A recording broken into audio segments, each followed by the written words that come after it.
OnePlus May 13th be announced in October.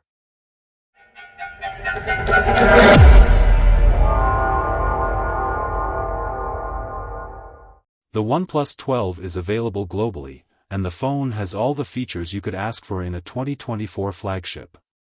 It has a gorgeous design, delivers incredible performance, has a large battery that lasts up to 2 days consistently, and you get a bright AMOLED panel that goes up to 4,500 nits. But it's the cameras that ultimately make it stand out, and it is the best OnePlus phone available at the moment. But if you're not interested in this year's phone and are looking to wait it out until 2025, then the OnePlus 13 should be of interest. We haven't heard much about the OnePlus 13 just yet other than an initial design leak, and as these things usually go, it may not be the real deal. That should change over the coming months, but for now, this is what we know about the OnePlus 13. OnePlus followed the same launch pattern over the last 2 years, releasing its flagship in China in the month of December, and making it available in global markets, usually with a glitzy launch event in India, in the month of January. The OnePlus 12 debuted on January 23, and I'm estimating a similar cadence with the OnePlus 13. This strategy allows OnePlus to be one of the first to roll out phones featuring Qualcomm's latest silicon, and it lets the manufacturer get an edge over Samsung and Xiaomi.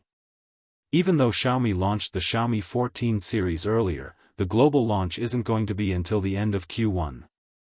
OnePlus used the same design aesthetic on its devices for a while now, and that's a good thing. While the camera housing is tweaked with every generation, the smooth curves and rounded edges have been a mainstay on OnePlus phones for the better part of a decade. However, it looks like the manufacturer is set to roll out a new design with the OnePlus 13, at least according to a new leak that is making the rounds on Weibo. The leak suggests the back of the OnePlus 13 will use a rectangular camera island that looks very similar to the OnePlus 9. It will be interesting to see if the device actually ends up looking like that, and I'm not so sure that will be the case. OnePlus switched from Samsung to BOE for the screen, and it allowed the manufacturer to use a significantly brighter 4,500 nit brightness panel on the OnePlus 12. Given the gains on offer, the OnePlus 13 is likely to use a BOE screen as well, and it may go even higher. Initial leaks suggest the device will use a 6.8-inch panel, similar to this year. It's pretty straightforward to guess what sort of hardware the OnePlus May 13th have to offer. It will be powered by the Snapdragon 8 Gen 4, feature at least 12 GB of LPDDR5X RAM, and OnePlus may launch a 1TB model globally next year. While there is a 1TB version of the OnePlus 12, it is limited to China, and OnePlus could just wait a year and launch the higher storage model with the OnePlus 13 instead. This is consistent with what the company did in the past.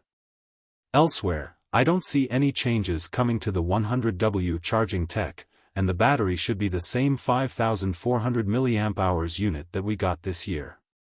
The OnePlus 12 introduced a set of new sensors, allowing it to take much better photos than any other OnePlus phone to date.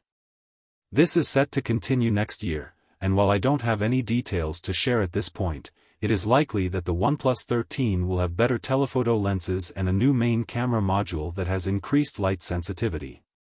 What I want to see is a new selfie camera that can take good photos and videos. This is the biggest shortcoming on the OnePlus 12, and I want to see the manufacturer address this with the OnePlus 13. If I had to guess, the device will pick up a similar set of sensors as the Find X7 Ultra, and that should make things very interesting. Obviously, there's very little we know about the OnePlus 13 at this point.